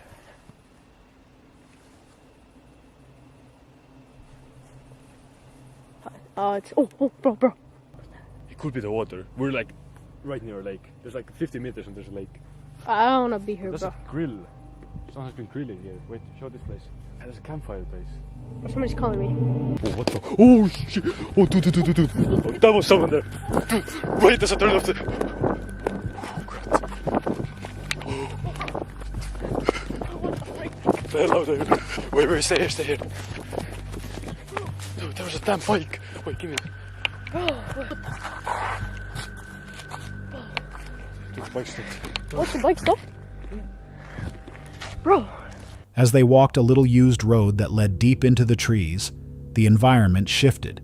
The night filled with unsettling noises, laughter, hissing, shuffling, and the distant sound of a bike approaching with no rider in sight. Cameras began to glitch and fog rolled in unexpectedly, heightening the tension. Let's just go from there. Let's just walk for a little bit, okay? Alright. That's so creepy, bro. You know what we'll do actually? What? Let's just, since it is already, it's 3:09, we just go, we'll do the deadness tag. or slash the devil's hide and seek. At 3 a.m. pick up the camera. We pick up the camera when we find a spot we started at. So yeah, see you then. Just recording? Yep. Okay. Pretty much we start the ritual now. Found the place, so. Yeah, it's 3:19 actually. We were running around there because we saw some weird guys near the water. Bro. So yeah, that like creeped us really out. But pretty much gonna do the ritual called Dead Man's Tag, bro. Dead Man's Tag, or the Devil's Hide and Seek. Pretty much it works like this. We have to find a home place somewhere that we could like return to in case anything goes like super bad. We're gonna choose this tree over here. Yep. See if looks like Devil's Tree, man. Like yeah, we only have it really near the creepy. house. Yeah, exactly. So now pretty much gonna put our hands on the tree, say some words, and then we'll have a countdown of how much? 60. Let's do 60 seconds. We have 1 minute to hide. I think we'll go somewhere into the woods. Yeah, like there. And then creepy stuff should basically happen. And to end this ritual, we have to come back here, put our hand on the tree, and yell safe, then do another chant, okay? So yeah, let me pull out the chant in it real quick. The group moved cautiously, debating whether to press on or retreat as the unease grew. At one point, they found a small campsite and signs that people had been there recently. A grill, a fire ring, and a bicycle that seemed to stop without explanation. Strange lights appeared in the distance. Sounds echoed where nothing should have been moving. Around 3 a.m., the team attempted a ritual-style game known as Devil's Hide and Seek, or Dead Man's Tag, using a marked tree as a designated safe point.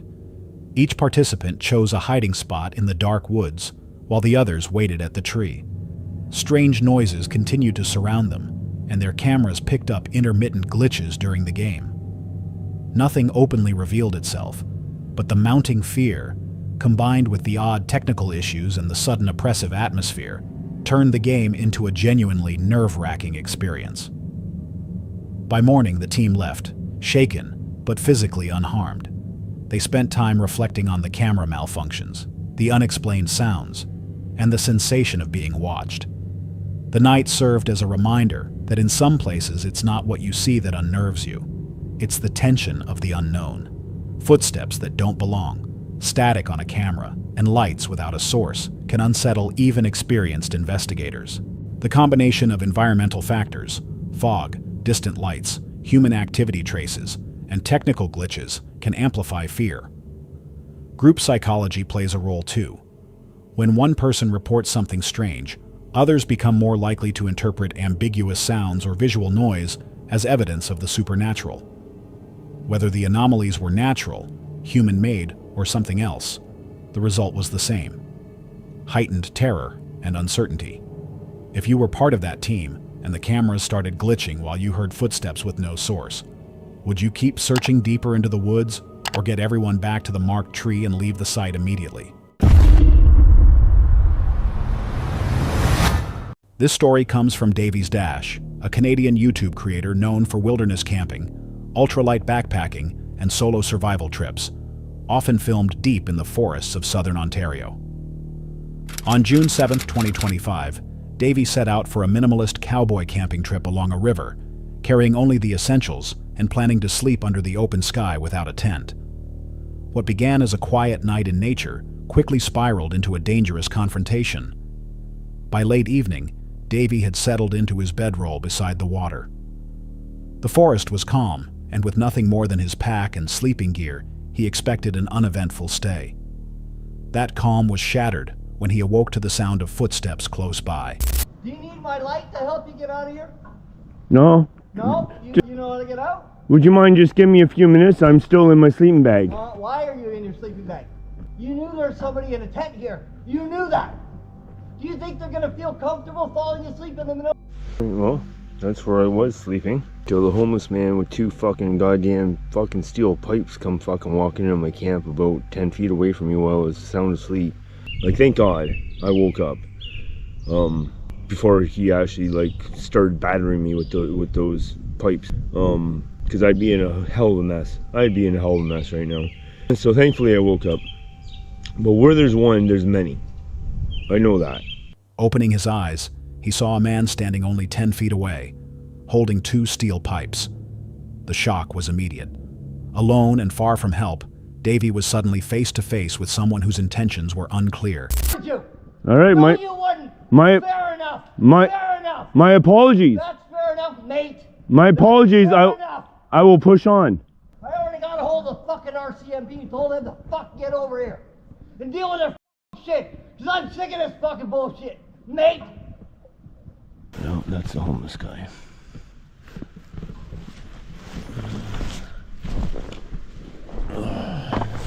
We'll deal with him later. Right now, let's just get out of here. He's all jibbed up or something. And one thing you can't do is trust a fucking jibber. So let's go. I had my bear spray on me. I had my fucking bear spray on me. Well, that's where I was sleeping. The fear wasn't just in that moment. What unsettled him more was the possibility that others could have been nearby, turning an already tense encounter into something unpredictable. Choosing not to escalate, Davy packed his gear and used his GPS to guide him deeper into the woods, away from the intruder. It's not out of this motherfucker.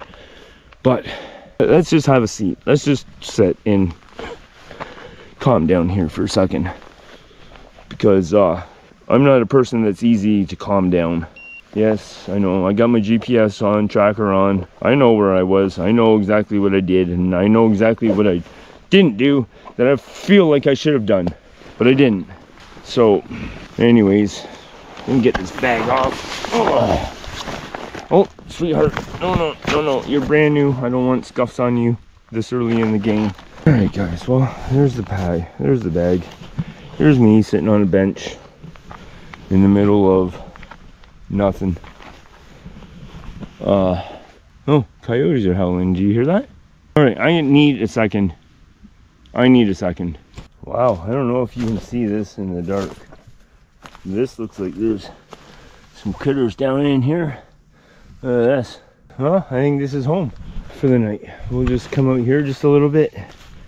Give them a little bit of space.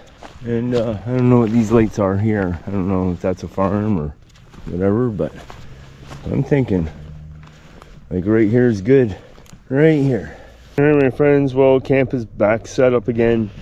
So there's the bag, there's the sleeping setup, and again we have the two tethered together. That knife should be up for my use if I need it. But again, we're not out here for that shit, man. Anyways, there's the camp set up here in this, I know you can't see nothing, but I came back to the tree that is obviously hibernating some critters, you know. So there's the tree, and well, that's where the critters go, down in there. So we're right beside it. That's camp, still cowboy camping, but now it's, so that incident took place at like 11 o'clock, quarter to 11, and it is now, I don't know what you can see here, almost midnight. So it's time to get a few hours of sleep. Oh, okay.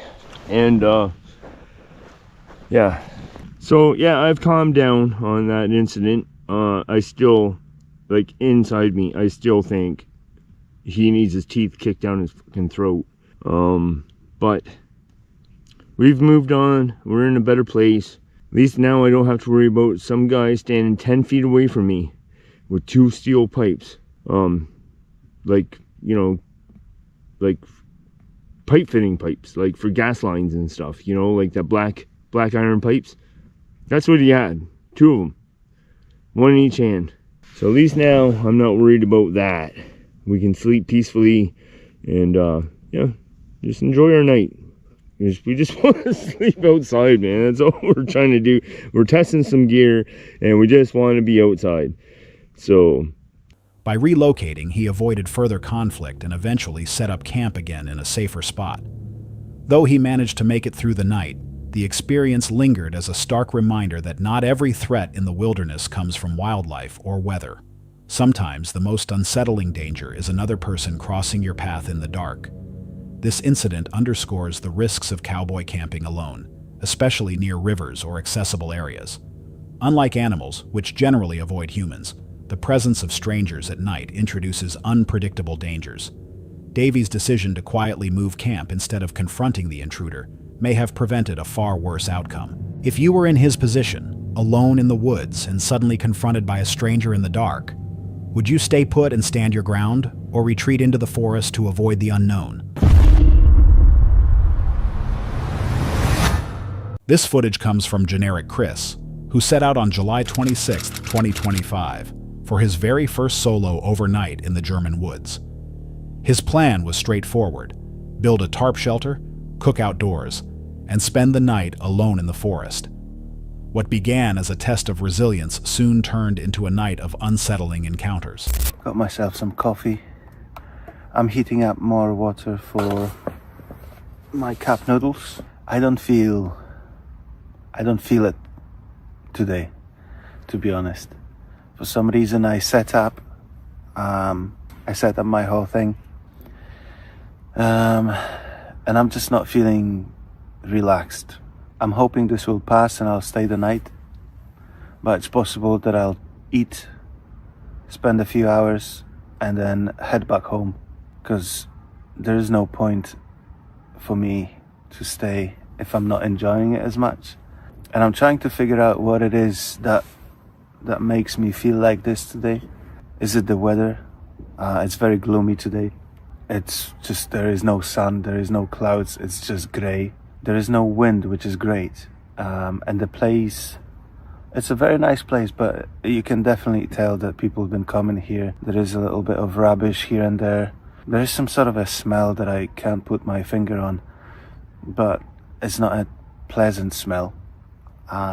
It just feels like a place where people go to get drunk, set up fire, and then leave the mess behind them. I'm not super happy about the location of my camp. Some people are already past me, and it's just not something.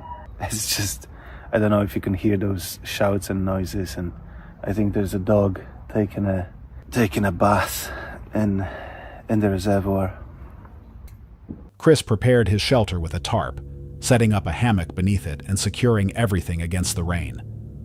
While testing the setup, he realized how exposed he really was when strangers passed nearby with their dog. But I can tell you what I think about the chair. I like it. It's nice. Am I still recording? Yes. It's a really nice chair. This is exactly what I wanted. I just hope it will hold my weight. Honey, yeah. Hiya.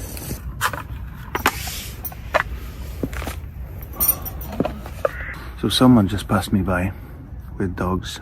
I says hi, and they don't say anything. Strange.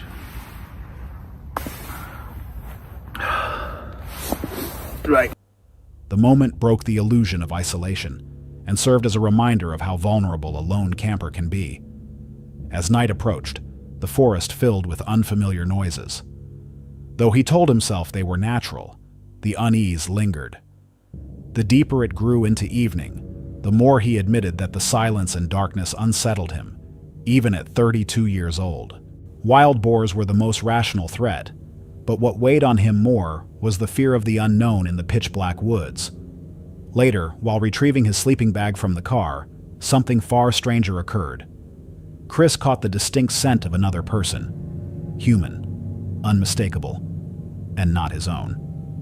The realization that someone else might be nearby filled him with dread.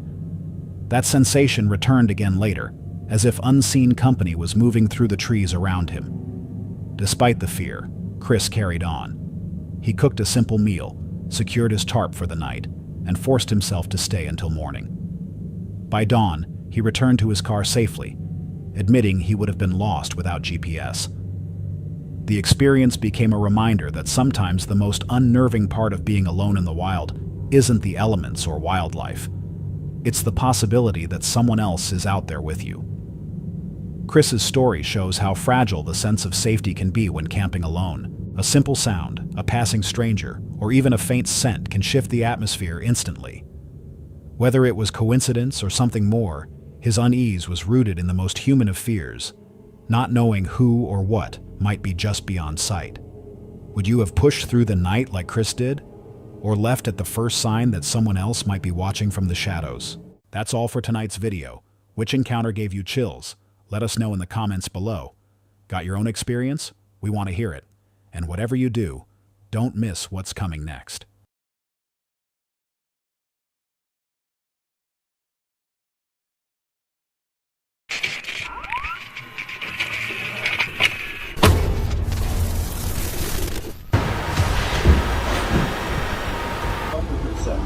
What the Are there feral people out here? Could you just step in front of that, please?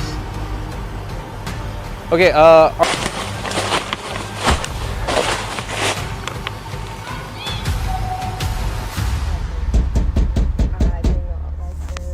Tonight, we look at 6 disturbing camping encounters caught on camera. Real moments, real danger.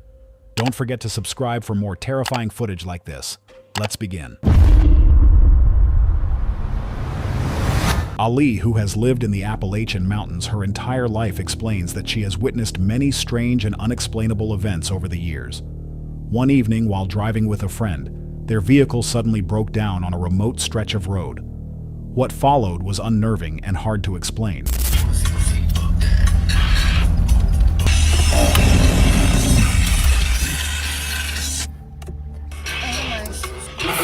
Well, we are in the middle of nowhere. My door is locked. Oh my god. I can't even get out. Can I unlock it? There we go. Okay, hold on. You figure it out. I want to know why mine. Press the button back. Right there. Right there. On the door handle, like above the door handle. Above the door handle.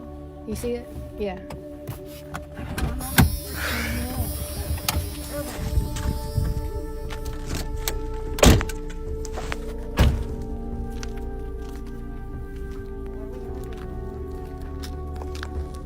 What now? I guess we'll have to walk to the store. Hey.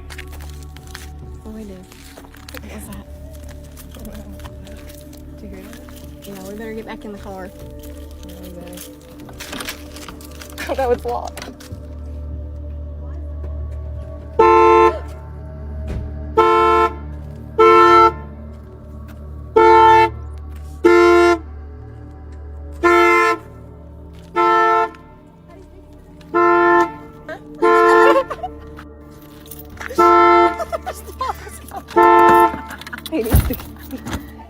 Listen, this is scary. Oh my god. Okay. No.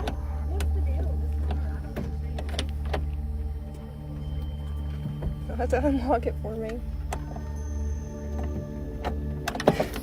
Something weird has happened with this car. What's going on? I don't know. Let's see if it starts. It started. Waiting for connection. Bluetooth connection success. What was that? Ashley, I do not like this. Oh my god. Let's get out of here. Go. Does it run? Is it working? Yes. It is. It's working. Thank God. Stranded in the middle of nowhere, they struggled with the locks and the ignition. The car doors seemed to behave strangely, refusing to open at times, and then locking on their own. The situation grew more unsettling as unexplained noises came from the surrounding darkness. Soon after they stepped outside, a faint voice could be heard calling out to them. Not long after that, a knock echoed against the car window. Eventually, the engine started again, and they drove away, but the moment left them shaken. The unusual behavior of the car, combined with the eerie sounds from outside, created